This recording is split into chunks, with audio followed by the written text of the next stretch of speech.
प्राचीन समय में विद्यार्थी गुरुकुल में रहकर ही पढ़ा करते थे। बच्चे को शिक्षा ग्रहण करने के लिए गुरुकुल में भेजा जाता था। बच्चे गुरुकुल में गुरु के सानिध्य में आश्रम की देखभाल किया करते थे और अध्ययन भी किया करते थे। वरदराज को भी सभी की तरह गुरुकुल भेज दिया गया। वहाँ आश्रम में अपने साथियों के साथ घुलने मिलने लगा, लेकिन वह पढ़ने में बहुत ही कमजोर था। गुरुजी की कोई भी बात उसके बहुत कम समझ में आती थी। इस कारण सभी के बीच वह उपहास का कारण बनता है। उसके सारे साथी अगली कक्षा में चले गए, लेकिन वो आगे नहीं बढ़ पाया। गुरुजी जी ने भी आखिर हार मानकर उसे बोला, बेटा वरदराज, मैंने सारे प्रयास करके देख लिए हैं। अब यही उचित होगा कि तुम यहाँ अपना समय बर्बाद मत करो। अपने घर चले जाओ और घर वालों की काम में मदद करो।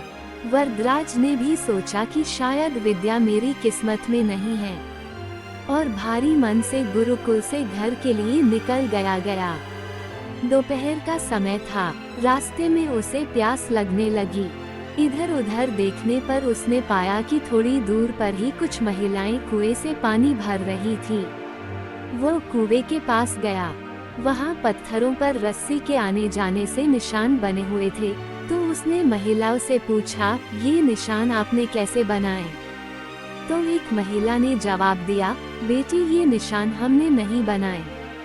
ये तो पानी खींचते समय इस कोमल रस्सी के बार बार आने जाने से ठोस पत्थर पर भी ऐसे निशान बन गए हैं। वरदराज सोच में पड़ गया।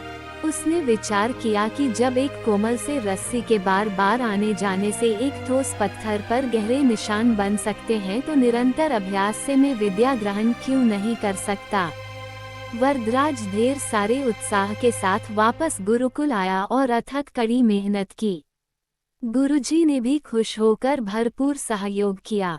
कुछ ही सालों बाद यही मंदबुद्धि बालक वरदराज आगे चलकर संस्कृत व्याकरण का महान विद्वान बना, जिसने लघु सिद्धांत कौमुदी, मध्य सिद्धांत कौमुदी, सार सिद्धांत कौमुदी, गीर्वाणपद मंजरी की रचना की। शिक्षा मोरल। दोस्तों, अभ्यास की शक्ति का तो कहना ही क्या है। यह आपके हर सपने को पूरा करेगी। अभ्यास बहुत जरूरी है, चाहे वो खेल में हो या पढ़ाई में या किसी और चीज में। बिना अभ्यास के आप सफल नहीं हो सकते हो। अगर आप बिना अभ्यास के केवल किस्मत के भरोसे बैठे रहोगे, तो आखिर में आपको पछतावे के सिवा और कुछ हाथ नहीं लगेगा। इसलिए अभ्यास के साथ धैर्य, परिश्रम और लगन रखकर आप अपनी मंजिल को पाने के लिए जुट जाए।